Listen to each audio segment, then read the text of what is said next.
اعوذ باللہ من الشیطان الرجیم بسم اللہ الرحمن الرحیم۔ حضرت کعب رضی اللہ تعالیٰ عنہ فرماتے ہیں کہ میں نے حضور اقدس صلی اللہ علیہ وآلہ وسلم کو یہ ارشاد فرماتے ہوئے سنا ہے کہ ہر امت کے لیے ایک فتنہ ہوتا ہے جس میں مبتلا ہو کر وہ فتنہ میں پڑ جاتی ہے۔ میری امت کا فتنہ مال ہے۔ حضرت کعب رضی اللہ تعالیٰ عنہ فرماتے ہیں کہ میں نے حضور اقدس صلی اللہ علیہ وآلہ وسلم کو یہ ارشاد فرماتے ہوئے سنا ہے کہ ہر امت کے لیے ایک فتنہ ہوتا ہے جس میں مبتلا ہو کر وہ فتنہ میں پڑ جاتی ہے۔ میری امت کا فتنہ مال ہے۔ فائدہ: حضور اقدس صلی اللہ علیہ وآلہ وسلم کا پاک ارشاد بالکل ہی حق ہے، کوئی اعتقادی چیز نہیں ہے،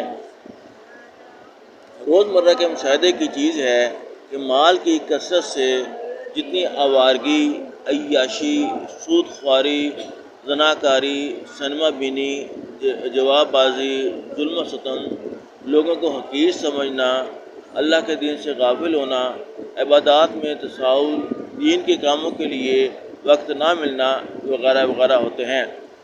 ناداری میں ان کا تہائی چوتھائی بلکہ 10واں حصہ بھی نہیں ہوتا۔ اسی وجہ سے ایک مثل مشہور ہے: زر نیست عشق ٹیں ٹیں، پیسہ پاس نہ ہو تو پھر بازاری عشق بھی زبانی جمع خرچ ہی رہ جاتا ہے، اور یہ چیزیں نہ بھی ہوں تو کم سے کم درجہ مال کی بڑھوتری کا ہر وقت فکر تو کہیں گیا ہی نہیں۔ صرف 3000 روپیہ کسی کو دے دیجیے، پھر جو ہر وقت اس کو کسی کام میں لگا کر بڑھانے کا فکر دامنگیر ہوگا تو کہاں کا سونا، کہاں کا راحت آرام، کیسا نماز روزہ، کیسا حج زکوٰۃ۔ اب دن بھر رات بھر دکان کے بڑھانے کی فکر ہے۔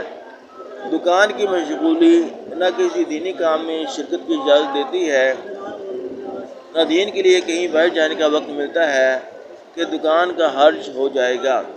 ہر وقت یہ فکر سوار کہ کون سا کاروبار ایسا ہے جس میں نفع زیادہ ہو، کام چلتا ہوا ہو۔ اس لیے حضور اقدس صلی اللہ علیہ وآلہ وسلم کا پاک ارشاد جو کئی حدیثوں میں آیا ہے کہ اگر کسی آدمی کے لیے 2 وادیاں 2 جنگل مال کے حاصل ہو جائیں تو تیسری کی تلاش میں لگ جاتا ہے۔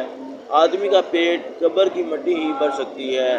ایک حدیث میں ہے کہ اگر آدمی کے لیے ایک وادی مال کی ہو تو دوسری کو تلاش کرتا ہے، اور 2 ہوں تو تیسری تلاش کرتا ہے۔ آدمی کا پیٹ مٹی کے سوا کوئی چیز نہیں بھرتی۔